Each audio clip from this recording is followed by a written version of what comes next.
Break બાદ આપનું સ્વાગત છે। નજર કરીશું અન્ય સમાચાર પર।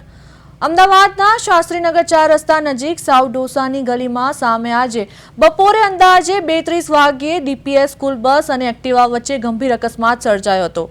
અકસ્માતમાં એક્ટિવા ચાલક યુવરાજને ગંભીર ઇજાઓ પહોંચતા તેમને સારવાર મળે તે પહેલા જ તેમનું મોત થયું હોવાનું પોલીસ દ્વારા જણાવાયું છે। અકસ્માતને પગલે શાસ્ત્રીનગર વિસ્તારમાં થોડા સમય માટે ટ્રાફિક વ્યવહાર પણ પ્રભાવિત થયો હતો અને ઘટનાની જાણ થતાં પોલીસ દ્વારા તાત્કાલિક સ્થળ પર પહોંચી કાર્યવાહી હાથ ધરવામાં આવી હતી। અકસ્માતનું ચોક્કસ કારણ જાણવા તપાસ શરૂ કરવામાં આવી છે, સાથે જરૂરી કાયદેસરની કાર્યવાહી હાથ ધરવામાં આવી છે।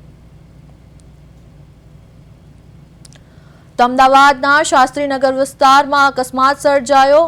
ડીપીએસ બસની ટક્કરે યુવકનું મોત। સ્કૂલ બસ અને એક્ટિવા વચ્ચે અકસ્માત સર્જાયો। એક્ટિવા ચાલકનું ઘટના સ્થળે જ મોત નીપજ્યું। અકસ્માતનું કારણ જાણવા તપાસ શરૂ। અમદાવાદના શાસ્ત્રીનગર 4 રસ્તા પાસેની ઘટના, ડીપીએસ બસની ટક્કરે યુવકનું મોત। તો આ સાથે અમારા સંવાદદાતા સ્મિત ઉપાધ્યાય ફોન લાઈન પર જોડાયા છે। જી સ્મિત, આ અકસ્માત કેવી રીતે સર્જાયો અને પ્રાથમિક તપાસમાં કોની બેદરકારી સામે આવી છે?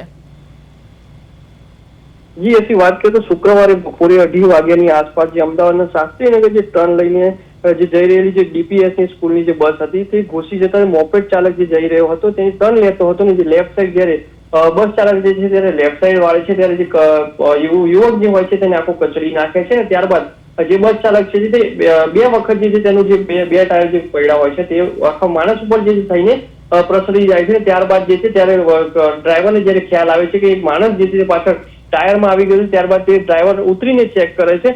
વાત કરીએ તો પલ્લવ 4 રસ્તા પાસે બપોરના સમયે બોપલ ડીપીએસ સ્કૂલનો જે બસ ચાલક જે છે તે બસને વાળતો હતો અને સ્પીડમાં આવેલો મોપેડ ચાલક જે છે તે લેફ્ટ સાઈડથી જે રોંગ સાઈડથી જે ટર્ન લેતો હતો, લેફ્ટ સાઈડથી રોંગ ટર્ન ના લઈ શકાય, ટ્રાફિકનો પણ રૂલનો જે ભંગ થયો હતો ને ત્યારબાદ જે મોપેડ ચાલકની જે બેદરકારી થઈ હતી, કારણ કે લેફ્ટ સાઈડથી વળાંક જે ટર્ન જે ઓવરટેક કરવું તે એક જોખમી હોઈ શકે છે। ને ખરેખર આજે શાસ્ત્રીનગરનો પલ્લવ 4 રસ્તાનો જે બનાવ જે છે તે પણ જે આવો એક બનાવ જે અગાઉ પણ બન્યો હતો ને તેમાં પણ જે યુવક જે મોપેડ ચાલક હતો તેનું મૃત્યુ થયું હતું। વાત કરીએ તો 3-4 ફૂટ લાંબો લોહી જે લીસોટો પણ પડી ગયો હતો ને ઘટનાની જાણ થતા જે ટ્રાફિક પોલીસની તથા બી ડિવિઝન ટ્રાફિક પોલીસ ઘટના સ્થળે પહોંચી ગઈ હતી ને ત્યારબાદ લોકોના ટોળે ભેગા થઈ ગયા હતા અને આ અંગે જાણ થતા જ ઘટના સ્થળ પર લોકોના ટોળે ભેગા થયા હતા। ત્યારબાદ ડ્રાઈવર પણ જે છે તે ફરાર થવાનો પ્રયત્ન કર્યો હતો, પણ તેને પણ પકડી પાડવાનું પોલીસ જે છે ઘટના સ્થળે તાત્કાલિક પહોંચી ગઈ હતી ને ત્યારબાદ તે ડ્રાઈવરને જે છે તે અંદર કાયદેસર કાર્યવાહી હાથ ધરી હતી ને ત્યારબાદ તેના પરિવારજનોને પણ જાણ કરવામાં આવી હતી। જે